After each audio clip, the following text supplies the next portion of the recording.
en el Heraldo. Le agradezco mucho al maestro Ricardo Peralta por su paciencia y que esté listo para dejar la víbora chillando aquí. Vaya horas que estamos viviendo, vaya momento, mi querido Ricardo Peralta. Te mando un abrazo, maestro. Muchas gracias, gracias mi querido Vicente, como siempre, un enorme gusto estar aquí en Sin Censura. Y mira, la condición es muy interesante.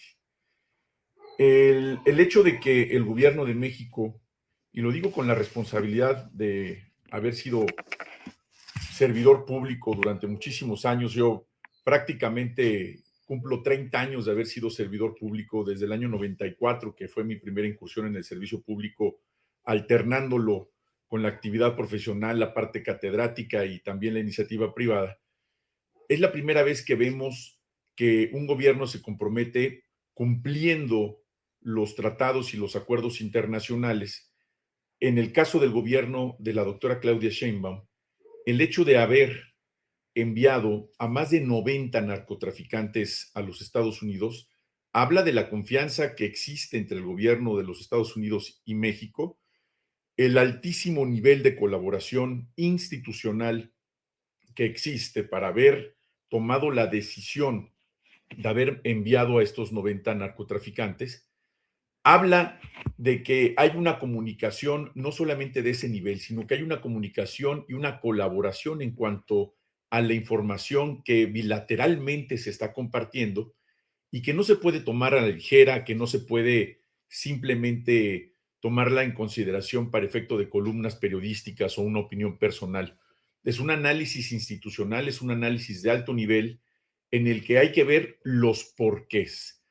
¿Por qué enviar a 90 narcotraficantes del más alto nivel, los miembros de los cárteles más sanguinarios de nuestro país, que se encontraban procesados todavía en nuestro país, algunos con sentencia, algunos otros todavía en procesos vivos que todavía continúan en nuestro país? Pero, ¿por qué se enviaron? ¿Por qué se enviaron y quiénes son ellos? Recordemos que para efectos de una investigación tiene uno que hacerse por lo menos 5 preguntas. ¿Cómo, cuándo, por qué, para qué? Y para este efecto, ¿por qué y quiénes son? Son 5 preguntas que tenemos que hacernos para estos efectos. ¿Quiénes son? Son los que construyeron en los años 90, en los 2000, después en la primera década de estos años, los que crearon una industria transnacional del narcotráfico que nunca pudo haber crecido al nivel que crecieron si no hubiera habido la confabulación con algunos miembros de los gobiernos locales, de los gobiernos municipales y sin duda del gobierno federal que gobernó en aquel entonces. ¿A quién me refiero? Al régimen del PRI, al régimen del PAN. Los cárteles de las drogas no crecen de un día para otro, no crecen en unos años, crecen cuando hay esta confabulación y crecen a través de estas alianzas y estas asociaciones. Cuando el gobierno de los Estados Unidos habla de que este es el comienzo, ellos pueden vertir todo tipo de informaciones y expresiones.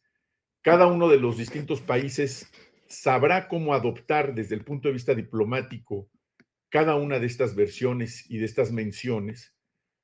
Así, Francia tendrá su opinión, los miembros de la OTAN tendrán su opinión, los países que participan hoy todavía en una guerra en el Golfo Pérsico, otra, China, Rusia, evidentemente los países de América Latina y de Centroamérica y el Caribe, tendremos otra opinión porque el gobierno de Estados Unidos ha disparado con escopetas, ha enviado perdigones a todos lados y los que hoy tendrían que estar verdaderamente preocupados por las versiones, por la opinión y por lo que puedan decir en sus distintos juicios iniciados en los Estados Unidos, son precisamente los gobiernos del PRI y del PAN, que fue cuando crecieron estos grandes cárteles, son los que enviaron esas toneladas de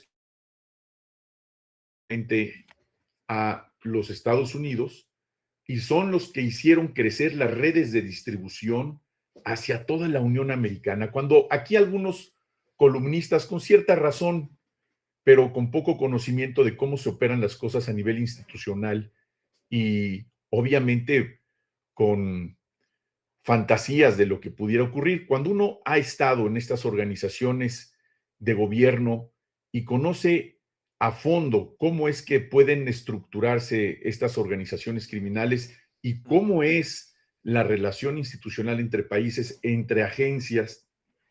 Yo mismo participé en reuniones en los Estados Unidos con mis pares en los Estados Unidos precisamente para consolidar la relación al principio del gobierno del presidente López Obrador.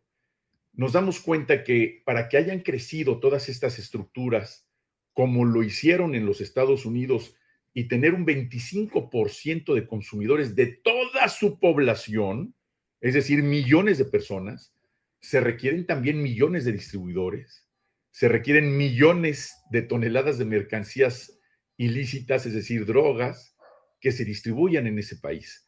No solamente son los productores, los distribuidores, los que trasiegan esa droga hacia los Estados Unidos, sino quienes las venden en su territorio.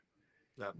El discurso que hemos venido escuchando acerca de los narcopolíticos,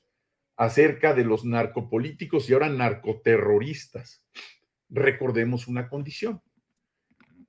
Cada vez que ha habido oportunidad histórica de ponerle un mote, de ponerle un nombre a un adversario, y esto nos podemos ir 3 siglos antes de la era cristiana, cómo los imperios fueron conquistando a través del terror, a través del uso bélico, a través del miedo hacia los habitantes de otras regiones, con la intención de expandirse.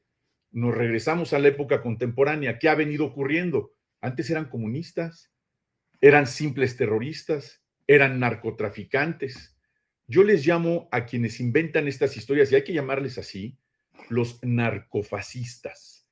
Hablando de ese extremo nacionalismo que fue fundado por Benito Mussolini, el fascismo como tal, que hizo mucho daño en Europa y en el mundo, y que mezclado precisamente con el miedo de pertenecer o de ser identificado desde el punto de vista de la estigmatización como narco, si le hacemos esta suma a quienes están propagando ese miedo de ser identificados como narcotraficantes, yo les llamo a estos personajes de derecha y conservadores, y hay que decirles así, narcofascistas. ¿Son los únicos que pueden llamar a otros falsamente narcoterroristas? No, ellos son narcofascistas.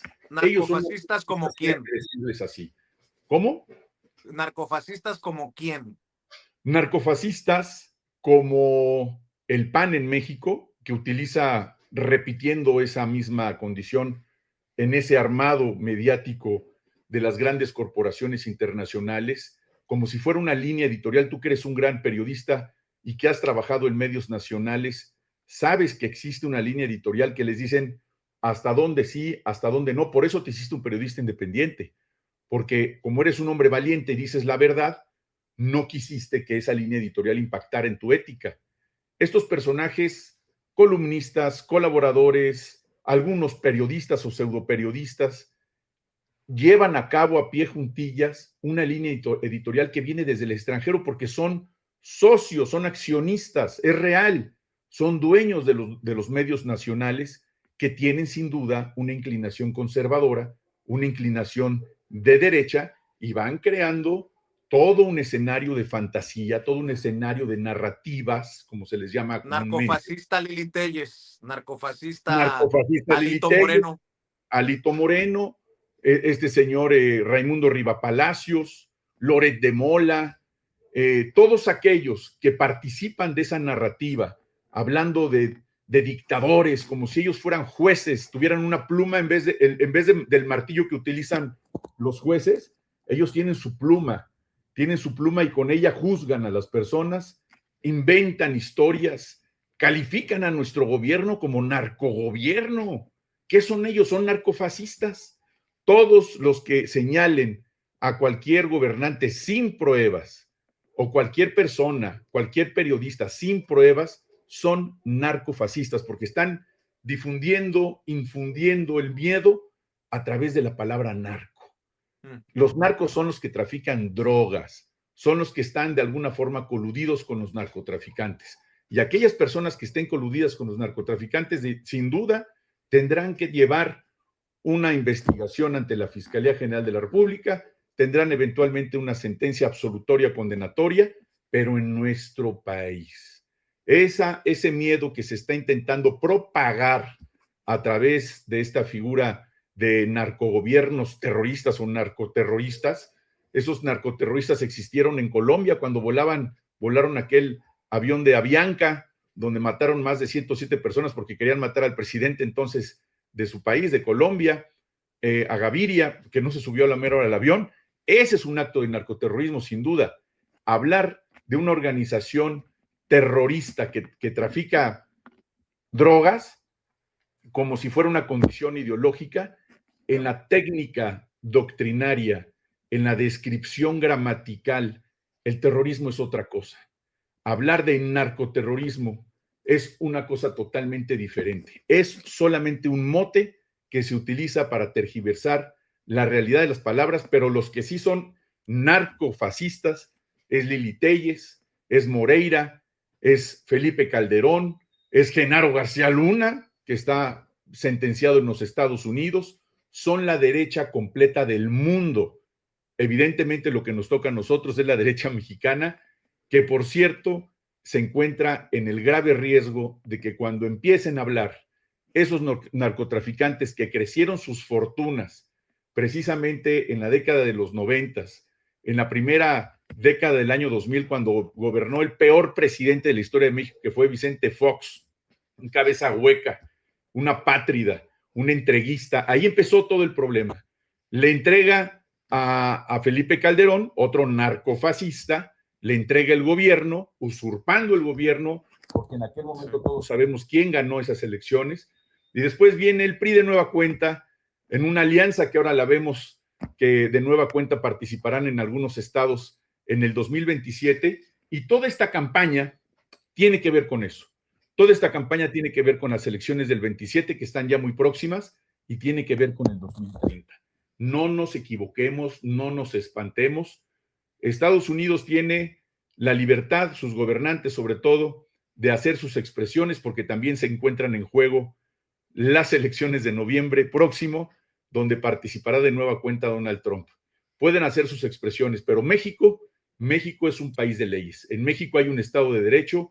México tiene una presidenta a prueba de todo, una presidenta digna, valiente, inteligente, una mujer amable, muy querida por los mexicanos, más del 72% de preferencias todavía sigue manteniendo la presidenta a pesar de estos ataques que vienen del extranjero, y sin duda es una embestida que viene para toda América Latina. Están enojados con la OTAN, están enojados con sus socios comerciales en Europa, están enojados con Canadá, están en conflicto con muchas partes del mundo, insisto, como tiros de escopeta.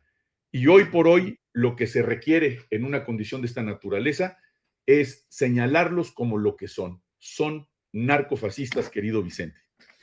Maestro Ricardo Peralta, ¿por qué no cerramos en esta intensa jornada invitando a la audiencia para que te siga en redes sociales, maestro? Con todo gusto, mi querido Vicente.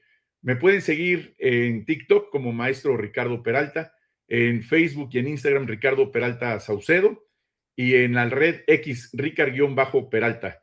Y quiero aprovechar este espacio para mandarle un fuerte abrazo a mi querido Vicente, que este lunes pasado fue su cumpleaños, y espero muy pronto, ahora sí cumplamos este trato que traemos de esa carnita asada, mi querido Vicente. Yo creo que la lista de invitaciones cada vez es más larga, así que anótame ahí, por favor, mi querido Vicente. Doble celebración, el tuyo y el mío, por atrasado. Ponte, ya quedaste, ya rugiste, León. Venga, te mando un abrazo. Un abrazote y un abrazo a todos los que nos ven. Muchas gracias. Abrazo con cariño. El maestro Ricardo Peralta, que acaba de celebrar y lo reconocieron por 15 años como profesor universitario, 15 años en la academia, 15 años dando también su vida y sus años en los salones para formar a esta nueva generación de mexicanos y mexicanas comprometidos con su país. Felicidades, querido Ricardo. Muchas gracias. Que viva la Universidad Nacional. ¿Cómo no la voy a querer? Muchas gracias. Eso. Gracias, Vicente. Saludos. Viva la UNAM. la UNAM, Gracias, el Lina. querido Ricardo Peralta, ex director de aduanas en tiempos de Andrés Manuel López Obrador, ex subsecretario de Gobernación con el presidente Andrés Manuel López Obrador, hablando con nosotros sin censura.